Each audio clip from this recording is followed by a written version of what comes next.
So it's 3 o'clock in the East. NASCAR on TNT live at Daytona Beach, Florida. In fitting as we sign off with our coverage of the Coke Zero 400 powered by Coca-Cola, it is raining because Mother Nature has played a role in track activity each day we've been here. Cut practice in half on Thursday, shortened qualifying on Friday, washed out all activity yesterday. That's why we competed this afternoon here at the World Center of Racing. And the rain came at the perfect time for Aric Almirola, who was out front. Finally, we get a huge thunderstorm, and NASCAR says we are done today. Almirola gets the win. First time the 43 has been in victory lane since April of 1999 when John Andretti did it at Martinsville. And we predicted in our pre-race coverage last night the chase grid would look different after today's race, and it does. Yes. And look at Aric jumps into that. So when you our start 11th looking, winner. There's your 11th winner. So that only leaves 5 for points, and it's going to get tighter and tighter. First time we've had a first-time winner this season since Jimmy Johnson pulled it off in the Coke 600 Memorial Day weekend. And I'd say here Matt Kenseth, Ryan Newman feeling pretty comfortable. Paul Menard has some breathing room. But for Clint Boyer on back, even though he and Austin Dillon are in right now, anybody's guess on how that's going to sort out. And like I said earlier, the points get awfully tight back there. So you're right. I mean, these guys got to be sweating a little bit. It didn't take him long to get to victory lane. No. Never does when you do it for the first time. Let's join in the celebration to Matt Yoakum. Aric Almirola was 112 days old when the King scored his last win right here at Daytona. So much respect and responsibility when you took over that ride. What part of this? I mean, most kids dream of meeting Richard Petty. You've won for him. Man, it's so awesome. The amount of effort that's gone into this race team this year with everybody at Richard Petty Motorsports trying to get better and trying to build this race team back to a winning race team the way it deserves to be is it's been so cool to watch it grow and to bring Trent Owens over and to watch our sponsor, Smithfield Foods, keep investing in our race team and giving us more and more money to go out and the resources that we need to be competitive and to get this U.S. Air Force Ford Fusion in victory lane today. 30 years to the weekend that Richard Petty won his 200th win is really, really special. The good Lord was looking out for us today. We had a really fast car nonetheless, but I'll take them any way we can get them, man. We're going to be in the chase, so this race team deserves to be in the chase. I told everybody at the beginning of the year, I told our sponsors, everybody that was committing to our race team, I said, I promise you I will get you to victory lane.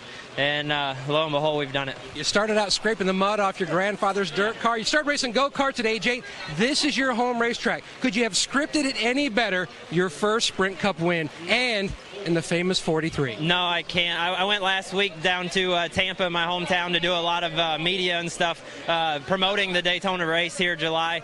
And I've said time and time again how bad I want to win here. This is my home race, 2 hours away from Tampa, Florida. And I grew up sitting in those grandstands right up there watching Daytona 500s and Firecracker 400s and dreamed about what it'd be like to race here. And, man, I just took the 43 car to victory lane at Daytona. And you touched on the significance. You're in the chase. You now have a chance for the championship. Yeah, and this race team is deservingly so. I mean, we've had good cars. We've had cars where we've run up in the top 10 and just haven't got the finishes. And we've been right there where we need to be competitive. We just haven't got to that next level. And this is so cool to get this team and all these guys right here behind me that have been working at this race team for a long time and haven't got to go to victory lane with this 43 car. Is so special.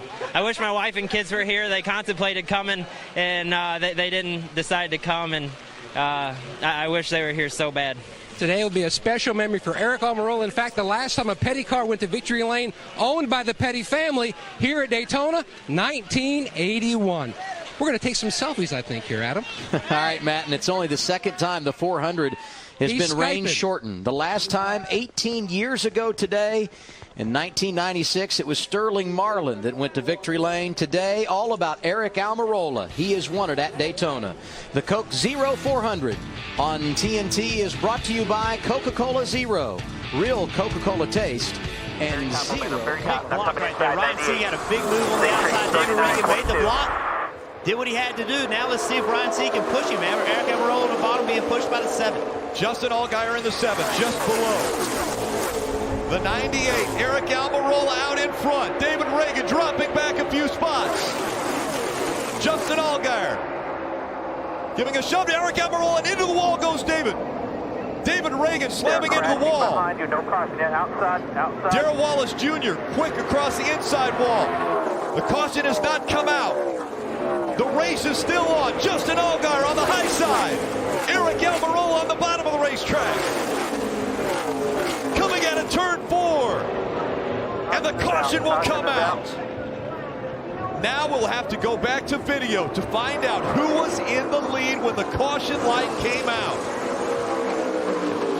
What NASCAR does when to throw the caution, they evaluate it. They knew the wreck was on the back straightaway. They knew that if they went back to the start-finish line, they could get slowed down before they got there. But they must have seen something on the back straightaway. They felt like they had to roll safety personnel, and that's why they threw the caution when they did. Blake Cook, the 11 stopped.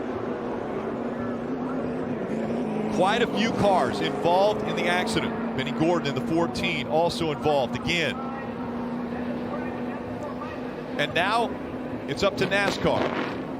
We will look at the video. They will look at the video. The second that the caution light comes on, the field is frozen. Whoever is in front, whether it be Justin Allgaier or Aric Almirola, will be deemed the race winner. Absolutely, Rick, and that's the key. We don't use timelines to figure out the finish. NASCAR uses a frozen field technique. That means they have to go back to the video, sync it up with the caution lights to be absolutely sure. We saw this at Talladega. This is what happens. But Jeff, you said it the best. How do they determine to put the caution out? They had to wait. They had to analyze the situation, see what they had on the backstretch. Something told them they needed to put it out. They did. And now we're going to have to see who is out front. And it looked like they wanted to let them race back to the start-finish line. They didn't immediately throw the caution. They wanted to try to get them back over here and get them back to the line to have a race back. But again, the safety of the drivers comes first. They had to see something. They analyzed it. They decided we had to roll safety personnel, and that's why the caution came out. Just like everyone at home, just like us right now, we want to know who won. Well, how about the 7? Listen into his audio. Please just tell me who won this thing. 10-4, man. They don't know. We will show replays. We will let you see it as well when the caution lights come on, and then NASCAR will determine which car is in front. The 7 of Justin Allgaier or the 98 of Aric Almirola. And again, it's a safety situation. NASCAR would have loved to have seen this race go all the way to the finish line to determine who wins the race. In this situation, they deemed it wasn't going to be safe if they raced all the way back and the safety crews couldn't get out to the accident. Let's take a look. Riding along with Joey Logano. You saw the yellow light come on. We're going to slow that down and take another look, but they were almost door to door, wheel to wheel when the caution light came out. Almirola and Justin Allgaier.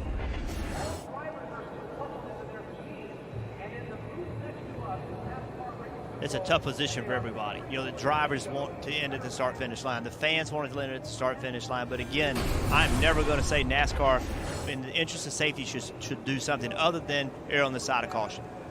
See, the light's green. It's still green. We're slowing it down. Light's still green. Light is still green as we look forward to the next one. Now it's off in yellow. And right there, how do you determine from this view? That is so close between Allgaier and Almirola. I say the 98. It looked like to me the 98 was a little further ahead. Yep. But to your point, Rick, that view is very, very difficult. And this is what NASCAR has to take in mind. Multiple camera views, sync up all the cameras, see if there's a better shot. This is gigantic for these two race teams. Right. Think about the 7, Justin Allgaier trying to make the chase. One of the things that they're going to use, the technology they're going to use, is every camera is synced up time code wise. So the camera that we just showed, that vantage point, they will sync this up, the time code of when it went to yellow. And you see up in the right-hand corner, green light goes out, When the yellow light comes on right there, they'll sync that up with the other cameras, and they can look from a different perspective that will hopefully give them a better view of who was in front when the yellow light came on. By that view, I think the 7. So I've given 2 opinions in a matter of 1 minute. So you picked, let me get this straight. So you picked the 2 cars that were out front. Well, I can't be wrong. There you go. Oh, wait a minute. There you go. Yeah! Awesome job, Fred Biaggi. Way to call fuel only, buddy. Aric Almirola, the 98. Almirola wins at Daytona again.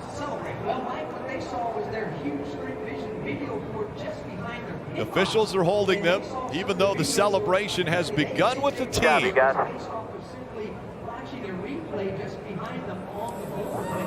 Such a close finish.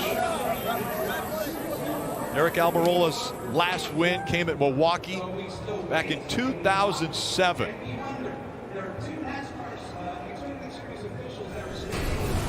And that win was credited to Denny Hamlin. Here's another look from the front.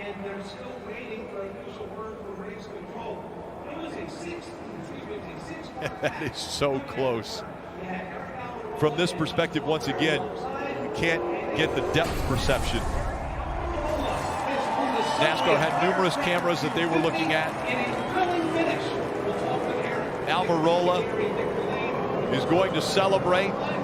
He was told that he is the race winner. All right, the white flag waves. We have 1 lap to go, sponsored by Credit One Bank. Call it, Jeff. Off at 2, getting into 3.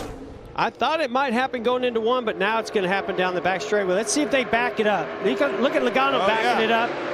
But Joey kind of backed up to them. Oh, here comes Denny. Oh, he's getting squeezed by his teammate. Boy, this is going to really jumbled up that line. These 2 Fords are in a good spot right here. And Ty Dillon picks up a couple of spots. That just took all the momentum away, but I think Joey's still working it. 1 more chance right here.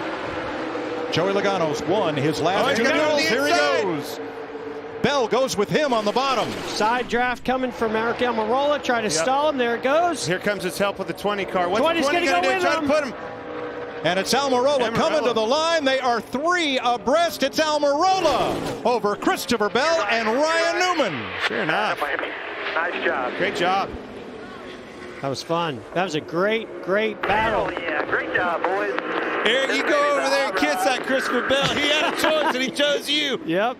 That's why you got to have a friend. But I give Aric Almirola a lot of credit for that side draft. He never gave up. He was aggressive to the right rear of Joey Logano, and that pulled him back, and the help from and Ryan Preece is the first open car to finish. What a night he had last night. Left here after he timed into the 500, went down to New Smyrna, started last and won the John Blewett 3rd Memorial 76. Took the lead with 7 to go.